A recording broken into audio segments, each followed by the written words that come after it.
Mitt Romney, master of the pump fake. It's Friday, January 30th, and this is Now. Third time is not the charm.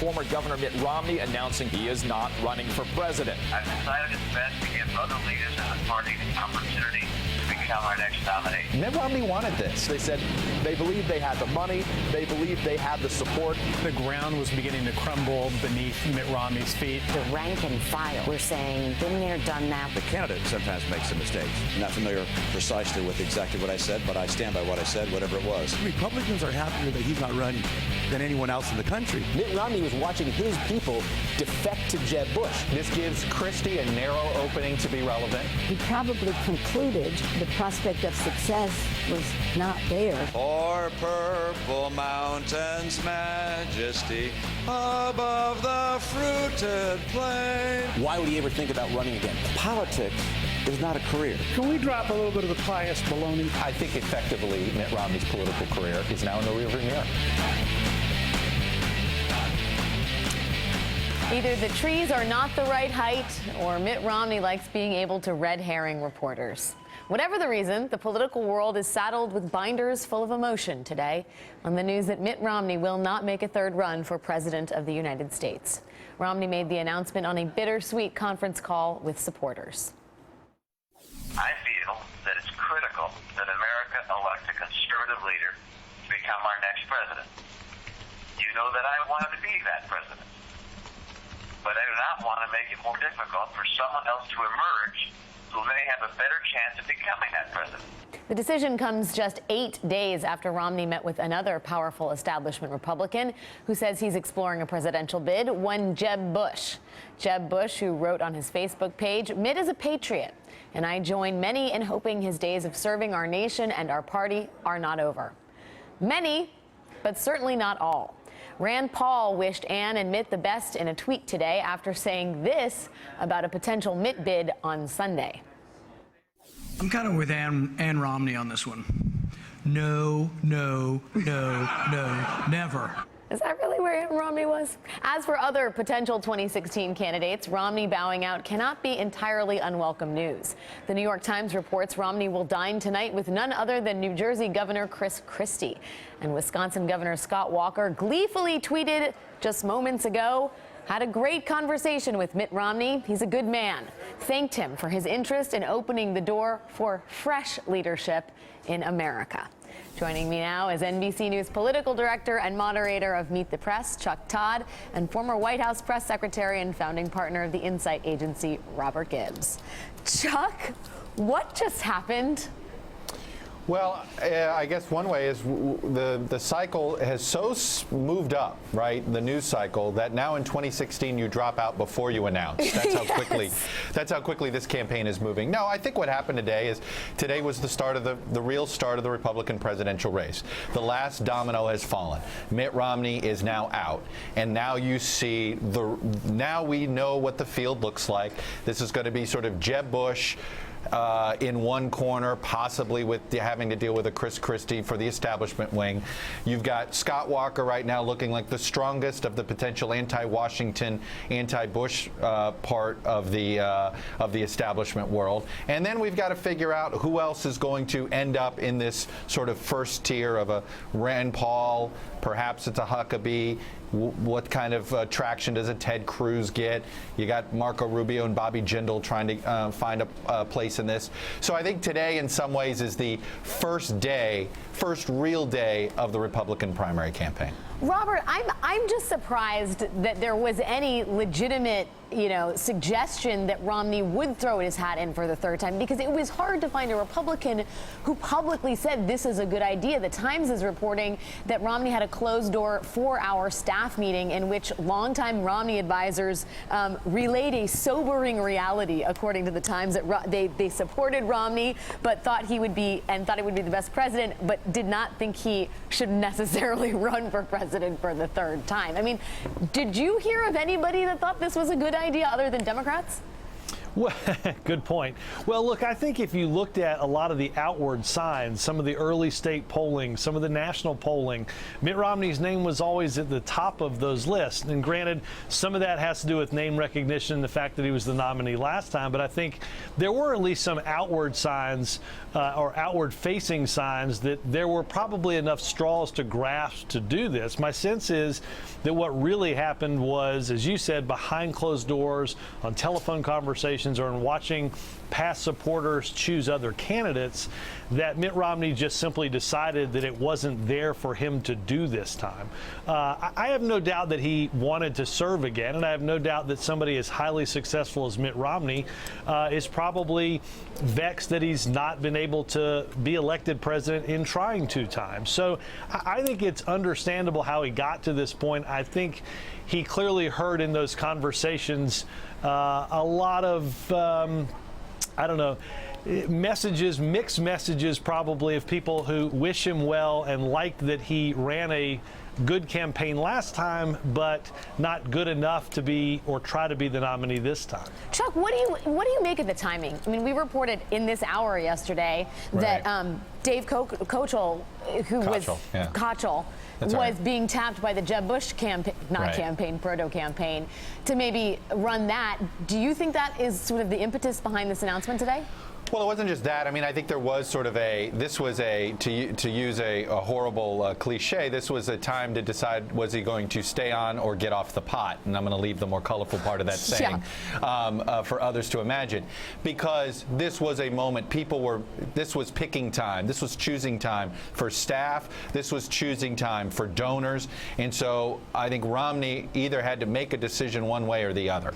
And I think he had to do it sooner rather than later. If he was going to do it, he needed to do it. But either way, he needed to free up. There were a lot of people that were out of loyalty telling Governor Romney, look, if you're in, I'm with you, but will you please let us know if you're in? You know, I think the interesting thing about this is this was the Bain Capital Mitt Romney that made this decision. Yeah. I think his heart wanted to do it. I think he realized that the next 6 months, Alex, were going to be the worst 6 months of his presidential political career if he decided to run. Because for the next 6 months, I don't know if he would have had a good day. Because you would have had the announcement of some ex-Romney person going to another candidate, dribbling out every single day. And all of the new polling that Robert was talking about over the next 6 months probably would have shown Romney's lead eroding day by day, simply because voters like to kick the tires around. Now, does that mean after the 6 months staring into the abyss that he couldn't pull a John McCain of 07 and sort of pull himself out and back into this? It's possible, but did he have the stomach to do it? And I'm guessing he looked at it and said, can I get through this horrible 6 months, see where I'm at, and then you know, march in and try to get this nomination? And I think he decided the gauntlet wasn't worth it. I want to bring in now former speechwriter to George W. Bush and senior editor for The Atlantic, David Frum. David, there is a lot of parsing of Mitt Romney's words this afternoon. Specifically, one passage is in his announcement that he was not going to be seeking to run for president for the 3rd time. He said, I believe that one of our next generation of Republican leaders, one who may not be as well known as I am today, one who has not yet taken their message across the country, one who is just getting started, may well emerge as being better able to defeat the Democrat nominee. A lot of hints there that the person Romney is hopeful for in the Republican Party is not an establishment candidate. Did you read that as a slight towards Jeb Bush? I think we all read that as an expression of the rivalry between Jeb Bush and Mitt Romney, and there's been a lot of tension between the two of them. But Mitt Romney can do a service. In his last weeks did a service, which was moving the Republican campaign away from this domain of personality to staking out some issues that have not been heard enough from the Republican Party in the last little while, and were not heard enough in his own campaign, although they come from his heart. A concern with the middle of society, a concern with social mobility, his new interest in climate change and dealing with that he became a voice for a different kind, the kind of Republicanism that a lot of us who liked him so much in the past hoped he would speak for in 2012. Yeah, Robert, what do you think of that? Because we know that President Obama sort of gave a sideways jab to Romney's focus on poverty the other evening, and maybe did not think it was the most genuine thing. I mean, what do you think of the Republican focus lately, at least rhetorically, on the issue of poverty?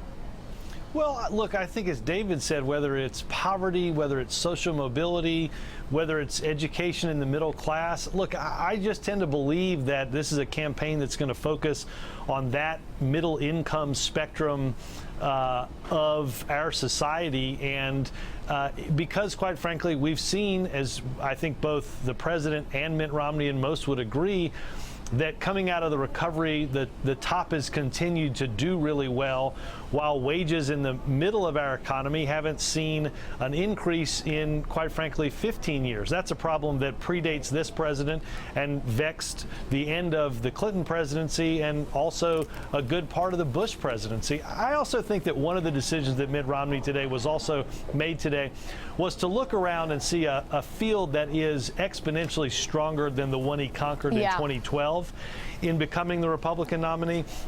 I say this as a Democrat, but Republicans have an incredibly deep bench. It's a set of bleachers, I think, at this point. There is no bench big enough to fit the number of potential candidates. Right, it's a small stadium of people that actually are going to run and could conceivably be the nominee. On the Democratic side, you know, it's very, very different. It's basically a party right now of one person, and I think that also goes to what Chuck was saying. This was not necessarily going to be an easy climb. Chuck, what of the meeting with Chris Christie this evening? What is the strategy there?